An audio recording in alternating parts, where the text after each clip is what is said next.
What up, guys? This is the O Show with N.Y.Ceve. How's everybody doing? What's goody, guys? We're at Heavy Grind Studio in Long Island City, and we are about to get into this interview. I am hyped. I'm super hyped too.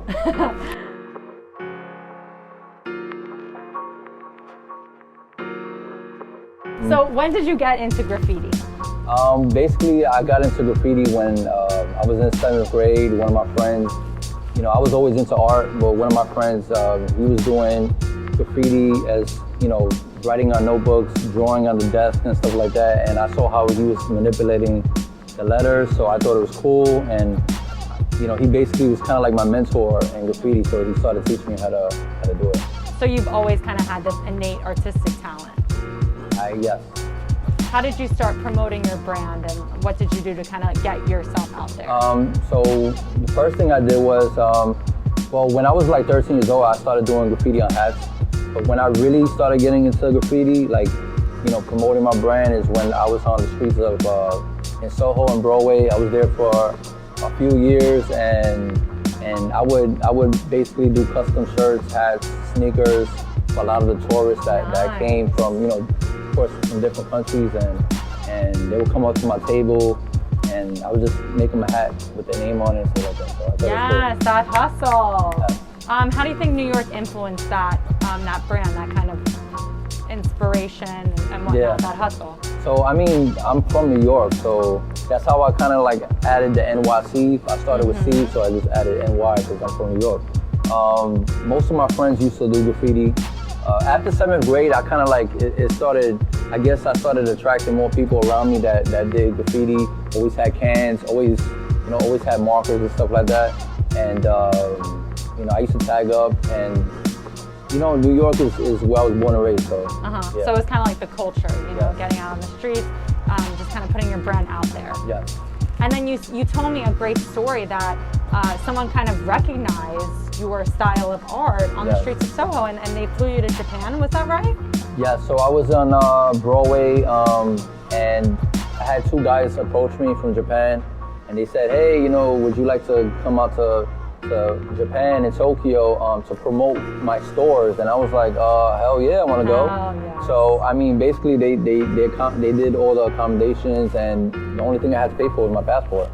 And that's actually what opened my eyes up to travel. I love that. What happened when you got back to the States? I was super hyped, I was super excited, and I just started, talking to anybody that has, into art, and pushing myself to get into galleries and stuff. So yeah. Cool. So you kind of started trying to collaborate more with different artists and stuff. Yes. It must be cool in Japan because even in Japan and across the world, people recognize New York. Like somewhere where we're from. Yes. Which I think is awesome. Yes. Actually, a lot of the stores out there, they have their names. They have stores called Brooklyn. There was a club called Club Harlem, and and they have a lot of the names. Yeah, so they have a lot of the names that came from New York.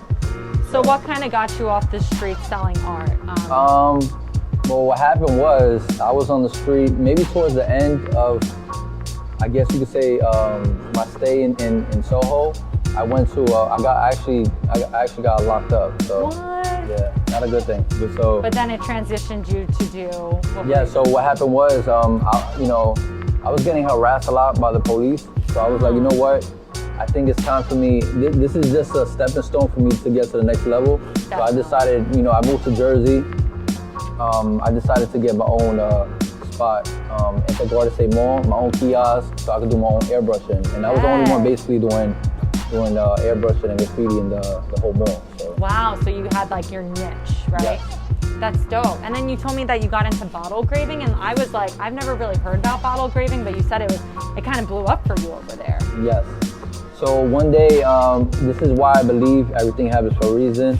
This lady approached me and said, hey, would you like to bottle paint at Macy's? And I was like, Macy's? The person that was supposed to work that day was sick.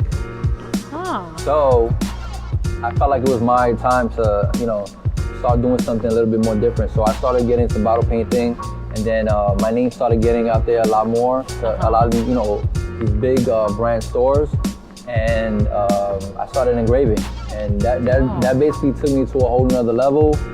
And I got to, I had a lot of stores approaching me, wanting me to come to their store, you know, let's say for Mother's Day, and I couldn't be in 2 places at one time. So I had to expand my team, and I basically went to my friend's house to go teach him how to do engraving. He's actually one of my good friends, JB, he's a tattoo artist. I went up to his house and taught him how to do engraving, but also got introduced to personal development. So, personal development, I love the sound of that. Can you talk a little bit more about your experience with personal development? And for what I know as do you mean like life coaching and kind of mentoring in that capacity? Yeah, so personal development is basically your self-development. You're basically developing yourself. A lot of the stuff that I feel like we were taught, you know, we were taught how to go to school, get good grades, and get a good job. And when you get that job, what happens? You go, you know, you got to pay back that school. For me, it's like, you know, I was never really, and I'm being very transparent, I was never really into the whole 9-to-5 thing. And so when I seen this, and it was all about entrepreneurship, developing your mind, developing yourself, I was very into it.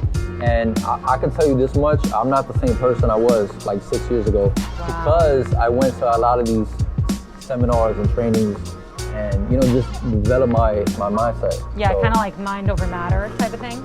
Yes. Love that. And then I see you kind of incorporated that into your brand now. Yes. So what I like to do is, you know, I wanted to kind of like hit, I guess, like 2 niches at once. Take my personal development side, what I've learned, and my graffiti, and basically mesh them together and come out with these kind of, you know, shirts and designs and sweaters, think outside the box, you know, positive vibes only.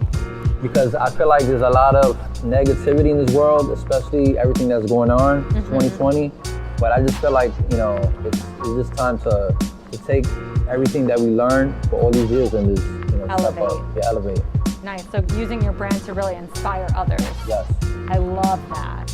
I'm talking about 2020. It's been a really crazy year, y'all. Yes. So what have you been doing as an artist to kind of stay inspired during this craziness? So I'm a part of a live stream called Live It, and this is where I met you. So yeah, so it's basically a live stream where I get to stay home and, you know, promote my art. A lot of stuff that I learned over the years, I'm kind of like incorporating into my live streams. As you can see right here, this is my boy's studio, Heavy Grind Media, and I painted his wall. So I did this maybe like a few weeks ago, and you know, this is the type of work that I do. I do walls, I do sneakers, shirts, anything you can paint on. So I can paint your house. I love it. Can you come to LA and paint my new apartment? You got a mansion, I'll paint it. Yeah, no, it's touching on this live streaming. That's actually how Steve and I met. And it's just awesome to have this platform where you can meet people from really all over the world. You know, like a lot of our fan base is in Japan, China, just really like everywhere. And it really is inspiring to be able to still connect with people. And that doesn't mean like being in the same room as them, you know? So that's definitely has been my impact. And it is awesome that Steve and I are both from New York and can actually meet in person. That doesn't usually happen a lot on live streaming. Like, it's usually like you create these connections and stuff, and then like you don't have the opportunity to meet them in person. So this has been such truly like a blessing for me to be able to meet you in the flesh and just kind of just do our thing, because I think you're great, and I think that your message is great. Positive vibes only, think outside the box. Where can we find your work? Well, you can go to my website. It's called N.Y.Ceve.com. It's NYCEVE.com. You can also hit me on IG, N.Y.Ceve, N.Y.Ceve. If you want to order something, you could message me. So. Well, thank you so much for coming on the O Show, guys. This was O Show with N.Y.Ceve. Thank you so much.